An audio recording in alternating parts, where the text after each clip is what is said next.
Ready? Present. Present. Emma. Present. Present. Sam's here. Okay. Thank you all for joining me today, and I do a presentation on dog abuse. This is an informative speech. This is not meant to persuade you in any way, just to inform you. Imagine that you're all sitting on your couch right now, and you're watching on this TV a very sad movie on Netflix. And now, in this sad movie, you have now got to the very upsetting part, where either the guy didn't get the girl, or they got together and something tragically happened. But now, you start to cry because it's the sad part of the movie. And with that sad part, you just start to cry and you're just bawling. But when you're bawling, you just... Keep going. Carry on. And while you're bawling, you don't hear the sound of paws running down your hallway. And now, all you see is this little black nose poking up at you, as if asking, "Are you okay?" And with that black little nose comes with what a normal person would consider an abnormal amount of dog slobber. But now, these dogs that have the chance to give this amount of love are in grave danger of the more and more dog abuse cases that are happening. Ever since I was younger, I've had dogs in my house, whether they were rescue dogs or they were foster animals. But with these dogs all came different stories they couldn't tell. The one that I currently have, this one in the corner, has shown the most signs of that she probably was neglected when she was younger. Even though we got her when she was young, she has shown signs of neglect by has separation anxiety and talks way too much and is overly obsessed with everything. But we figured it out how to make her more trusting in us. And now she's pretty normal, as a dog. But more and more, there are cases of dog abuse every year. And with these increasing amount of cases comes with less information the public knows about dog abuse. With these incoming cases, people don't know what abuse is, what the signs are, and what the effects are, and also what ways they can help. Dogs are known for being resilient creatures and often survive things many don't think are possible.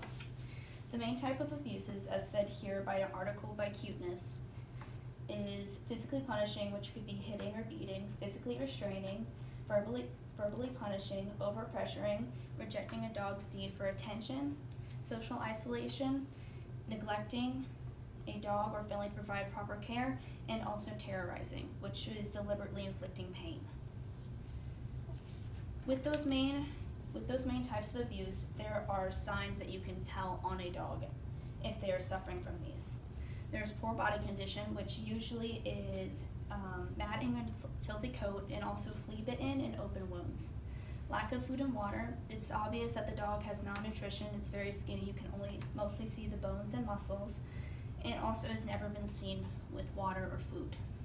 Lack of shelter and lack of sanitation. These can go hand in hand because the dog doesn't have any covering, and also their area has a lack of sanitation by there's feces and debris covering their area. They're abandoned. You don't see any human activity in their house. The animal is tied or caged, and also they have chains or padlocks on their necks, which is illegal in most states. And they're signs of being used in a fight. Most of these signs that dogs have been used in a fight are missing ears or tails. And also they have abnormal behavior. This is a very common one that people see, is that they're overly aggressive or overly shy. This one I think I didn't think was very common, but apparently there's over 250 cases of animal hoarding, or too many animals living on our property. And there's overt acts of violence, striking, throwing objects, or any other acts of harm. With these, though, if a dog has suffered from any of the things I've listed beforehand, they show these signs afterwards. They're distrustful, hostile, depressed, and they're reclusive or quiet. They have no play drive and afraid to explore. They often kind of act like a soldier that just came back from home because they suffer from some form of PTSD. And then these were dogs that have been abused, and these are dogs that have been isolated. They're afraid to leave their house, they're overly attached, they develop separation anxiety, and they're afraid of people due to not knowing how to socialize. And these are ways to help these dogs that are suffering from these abuse cases. You can volunteer, you can donate, you can foster, and you can report crimes.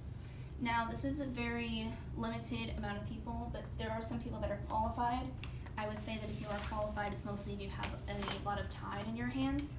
But if you are, I would say that you would give him space. Don't overwhelm him. Feed and care for him. Protect him. Build his confidence and give him a safe shelter. And these are ways that the states have helped him. In a 2017 article by Fletcher and Cromartie Mincy, it states that all 50 states have felony provisions for the gravest crimes against animals, but many of these offenses are still misdemeanors. Even though the crimes are misdemeanors, I feel like that even though they're misdemeanors, they have an opportunity of they can be elevated to felonies eventually.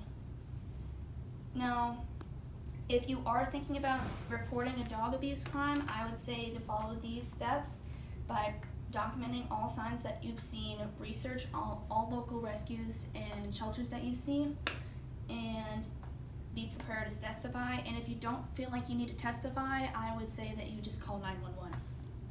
And after these, make the call to your local police or sheriff's station.